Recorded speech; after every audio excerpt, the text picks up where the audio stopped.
I had the chance during the cocktail hour to walk around and meet so many men and women who are in the service.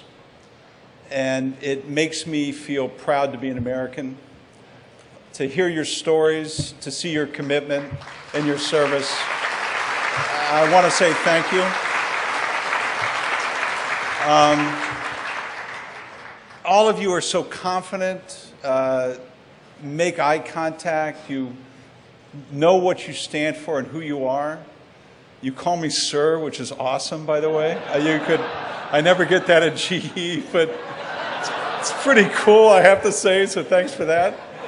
And, you know, you're beautiful. You're beautiful, and you make me proud to be alive, and I'm so honored to be with you. I accept this award on behalf of the great GE team who's here.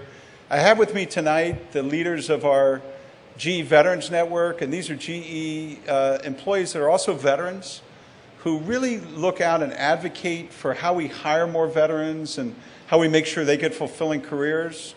And with them is our military advisory group, which are retired military officers who help us learn how to be better employers for the veterans. And I'd like them to stand, my GE team, and be recognized for the great work that they do. And our advisors and partners. They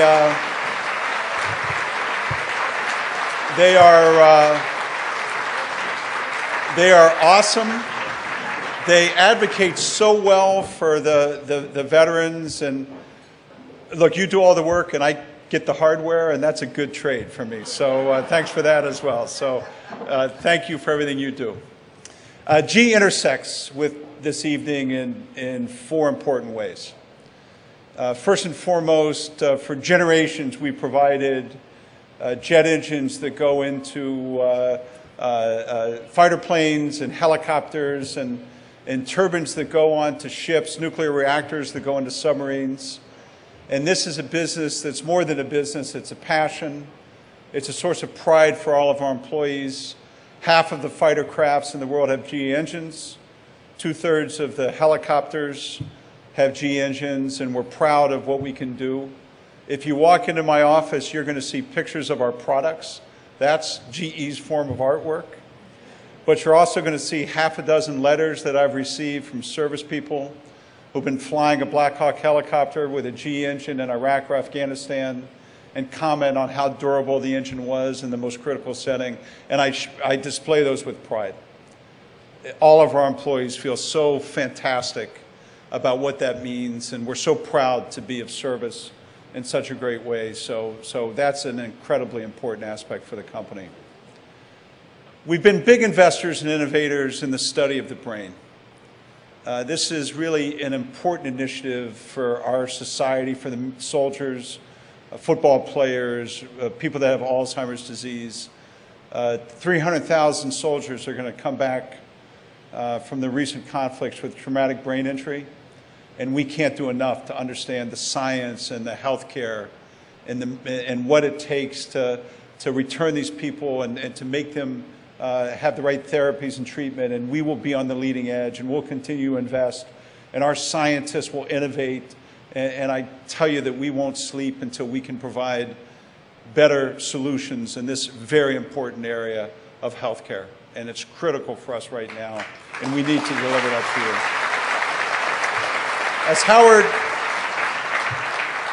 As Howard said, we're committed to be a good employer. We have 10,000 veterans in GE today. We're in the third year of a 5-year commitment to hire 1,000 veterans each year. We plan to meet that commitment.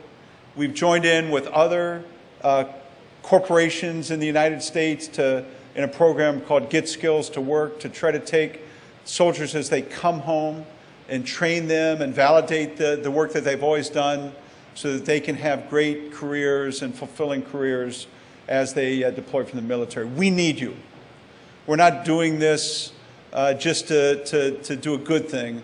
We're doing this because you're competitive, smart, know what it means to win, and we have people coming back from Iraq and Afghanistan that are working in our oil and gas business, that are installing gas turbines back in Iraq after being soldiers there.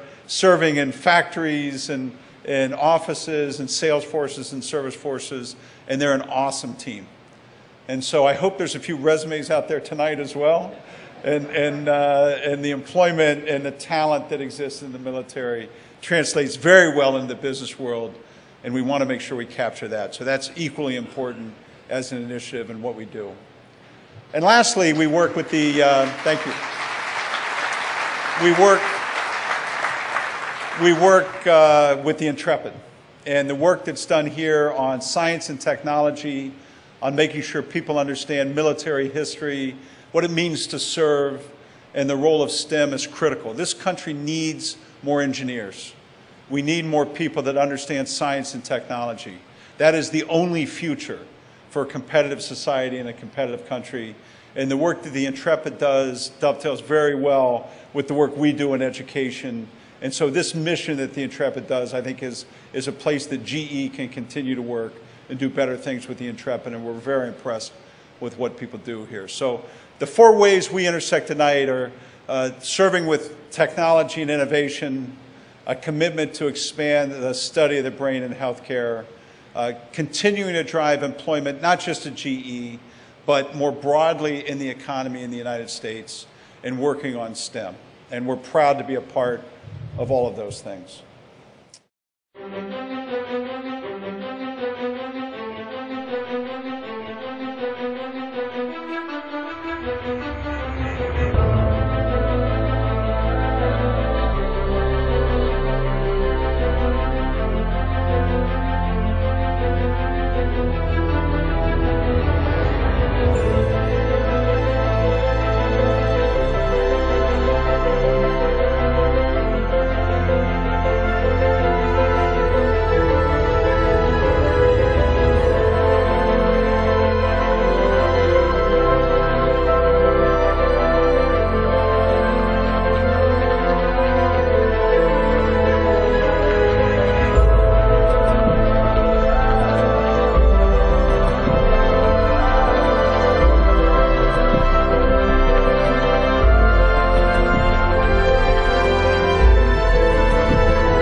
My name's Tom Barry. I'm an educator here at the Intrepid. The best thing about working in a place like the Intrepid is that you can use artifacts to enhance the learning. If they can actually hold a piece of history in their hands, they're definitely going to remember it. I think it's important to teach STEM education because the jobs of tomorrow are STEM related. The fields are just booming and they need people to work in them. We provide education for anyone who wants it. My goal as a teacher isn't to tell somebody information. My goal as a teacher is to point somebody in the right direction and make them want to find out more on their own. Our goal is to prepare the leaders for tomorrow and beyond, and we take that pretty seriously. Hi, my name is Amy, and I go to Townsend Harris High School in Queens. My counselor actually suggested to me that I should consider Camp Goals as a possible potential summer camp because she knew I was interested in math and science. My experience with the Girls program was incredibly rewarding. I was introduced to the sciences behind a vast variety of careers, but what really stood out was when industry leaders and female mentors came to talk to us. I really got a lot out of that. Beyond scientific concepts, I really learned to find my inner voice here at Camp Coles. I realized that I could be assertive and I can be confident. A couple of people have inspired me along the way, especially in math and science. Dr. Sally Ride, who was the first American woman in space, as well as Rosalind Franklin, who helped develop the double helix structure of DNA. I will be attending Harvard University this fall because of its great science program and vast opportunities in research. I've come to realize that nothing is impossible. My name is Mike Massimino. I am a NASA astronaut, and I've flown on 2 space shuttle missions, STS-109 and STS-125. I became an astronaut. It was a little boy dream when I saw Neil Armstrong walk on the moon, and then became a big boy dream when I got out of college. My teachers had a tremendous impact on me from a young age until I got older, and I would say probably the teachers, particularly my high school teachers, my math and science teachers, my physics teachers, chemistry teachers when I was in high school. The biggest obstacles that I faced was just not giving up, because the odds are so small to become an astronaut. You just have to keep going and be able to take rejection. I got rejected 3 times before I got accepted. Life in space is good. You get to float around and you're with your friends, and I think the most memorable part of it is viewing the planet. And you're doing interesting work, but that view can't be beat. I really enjoy seeing the visitors to the museum look up and view the Enterprise. You can see like the wonder, the amazement in their eyes. And I think it's going to spark their interest, not only in the space program, but in math and science and education. I think it's a great thing to have here for the students of New York City. Our future leaders and scientists could be right here at the Intrepid Museum. That could be a great thing.